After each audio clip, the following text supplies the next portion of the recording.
Stress ایک اہم چیز ہے جس سے ہم زندگی کی جدوجہد کو فائٹ کر سکتے ہیں، آگے بڑھا سکتے ہیں اور اب اپنی اونچائیاں چھو سکتے ہیں جی لیکن جب یہ اسٹریس ایک لمٹ سے ایک حد سے بڑھ جائے جی تو یہ اسٹریس نگیٹو اسٹریس بن جاتا ہے۔ نارملی اگر ہم پازیٹو اسٹریس کی بات کرتے ہیں جس سے ایک بچے کا فوکس، اس کی کنسنٹریشن، اس کا جو اوور آل پوٹینشیل ہوتا ہے اس میں نکھار آ جاتا ہے، وہ اچھا پرفارم کرنے کی کوشش میں اس سٹریس کو ایک اپرچونٹی بنا دیتا ہے۔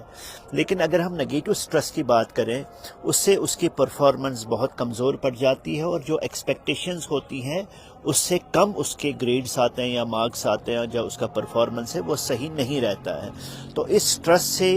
جو بچے جونج رہے ہیں، جو پیرنٹس اس پریشانی میں ہیں یا جو بھی ہمارے ینگسٹرز اس پریشانی سے جونج رہے ہیں، اس کے لیے ایک چھوٹا سا نسخہ جو ہم نے اپنے حساب سے بنا دیا ہے، جیسے آپ نے کہا کہ ABCDEF۔ اے مینز کہ اگر آپ ایگزام گوئنگ بھی ہیں، پڑھائی بھی کر رہے ہیں، امتحان کے لیے تیاری بھی کر رہے ہیں، لیکن آپ ایڈوکیٹ سلیپ کا ضروری اس کا اہتمام کریں۔ Adequate sleep means minimum of at your age 7 سے 8 گھنٹے کا نیند کا آپ کا شیڈول ہونا چاہیے، اور یہ یاد رہے کہ 7 سے 8 گھنٹے جو یہ سوتے ہیں آپ، وہ ایک مخصوص وقت رکھیں اس کے لیے۔ اگر آپ 11 بجے سوتے ہیں، سویرے 6:30 7 بجے اٹھتے ہیں تو وہی ٹائم رکھیں۔ ایسا نہ ہو کہ ایک دن آپ 10:30 سوئے، دوسرے دن آپ 2:30 بجے رات کے سوئیں، یا کبھی دن کو سوئیں رات کا نہ سوئیں۔ ایک سرکارڈن ردم رہتا ہے دماغ میں، اسی کو فالو کریں اور اسی کو آپ اس ایگزام میں بھی فالو کریں۔ کوئی تجربہ، کوئی ایکسپیریمنٹ اس دوران نہ کریں۔ دین اس کے بعد بی، جس کی آپ نے بات کری، balanced diet. Balanced diet means more of proteins, more of fluids, more of vegetables, more of fruits۔ اور اس میں یاد رہے کہ نارملی بچے پڑھائی کرتے ہوئے سائڈ میں جنک فوڈ لے آتے ہیں، چاکلیٹس لے آتے ہیں، لیز لے آتے ہیں، یا باقی ایسی چیزیں لے آتے ہیں جس سے بچوں کا جو کنسنٹریشن ہے وہ بہت کم ہو جاتا ہے، نیند آ جاتی ہے۔ تو اس حساب سے جنک فوڈز کو اوائڈ کریں، اور فلوئڈ ہلکی ہلکی مقدار میں وقتاً فوقتاً اس کا استعمال کریں، پانی پیتے رہیں۔ دین اس کے بعد سی آتا ہے۔ جی نارملی یہ بچے اس ایگزام کے دوران بڑی کشمکش میں ہوتے ہیں، سٹریس کا شکار ہوتے ہیں، تو ان کو چاہیے کہ اپنے لوگوں سے کنیکٹ کریں، چاہے وہ پیرنٹس ہوں، چاہے وہ دوست ہوں، چاہے وہ ٹیچرز ہوں۔ سو سی از کنیکٹنگ اور کمیونیکیٹنگ ود یور جو آپ کا سپورٹ سسٹم ہے، فیملی ہے، فرینڈس ہیں، ریلیٹیوز ہیں، کیونکہ جو کٹھنائی ہے وہ اکیلے بیٹھ کے آپ ہمیشہ اس کو سالو نہیں کر سکتے، تو آپ کو ہمیشہ کسی نہ کسی انسان کی ضرورت ہوتی ہے جو آپ کی اس پریشانی میں آپ کا ساتھ دے دے، آپ کو سلیوشنز بتا دے ان کی ایکسپیرینس کی بنیاد پہ۔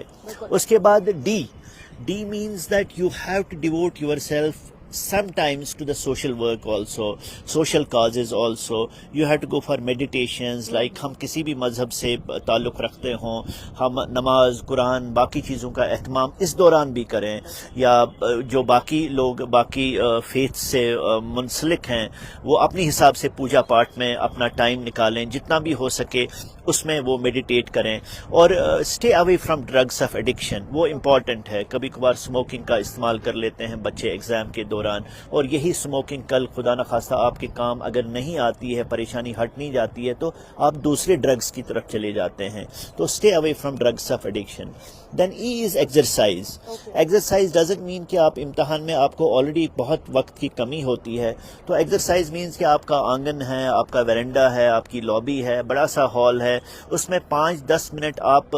موو کریں، اراؤنڈ جائیں اس کے، یا سٹیئرز کے اوپر نیچے کریں۔ میرے خیال سے 10-15 منٹ نکال لیں۔ ایبسلیوٹلی نارملی جو ہمارا بریکس ہوتا ہے اس ایکسرسائز کا یا موو اراؤنڈ کرنے کا، 40 سے 45 منٹ کے علاوہ ایک بچہ کتاب پہ کنسنٹریٹ نہیں کر سکتا ہے، یہ سائنٹیفکلی پرون فیکٹ ہے۔ سو 40-45 منٹ کے بعد اپنے آپ کو تھوڑا سا آپ ریلیکس کریں، موو اراؤنڈ کریں، اس کے دوران آپ فروٹ کھا سکتے ہیں، ہلکا پھلکا پانی کے 1-2 گھونٹ پی سکتے ہیں، کسی کے ساتھ بات کر سکتے ہیں، تاکہ آپ کا مائنڈ پھر سے ریفریش ہو جائے، یہ بیٹری پھر سے تازہ ہو جائے۔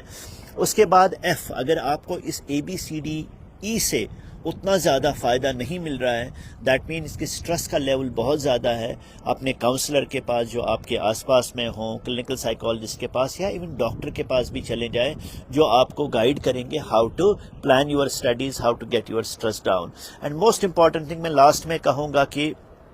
جو پیرنٹس ہیں ہمارے ان کے لیے میں کہوں گا ہم لوگ پیرنٹس لوگ اپنے بچوں کے رہبر ہیں، ایڈوائزرز ہیں، ہم ذمہ داری لیتے ہیں کہ ہمارا بچہ اچھا کرے، ہر ایک پیرنٹ وہی چاہتا ہے، لیکن یہ پاسبل نہیں ہے، یہ ممکن نہیں ہے ہر ایک بچہ فرسٹ آ جائے کلاس میں، ہر ایک بچے کو 99% آ جائے یا 90% آ جائے، ہر ایک بچے کی ایک یونیک کیپیبلٹی ہے، وہ کیسے پرفارم کرے گا، وہ کسی سبجیکٹ میں کمزور ہوگا، کسی میں بہت سٹرونگ ہوگا. سو جیسے ہمارے کپڑوں کی ویریشن ہے، چاہے ہماری شرٹ ہو بچے کی یا پینٹ ہو یا شوز ہو، ہم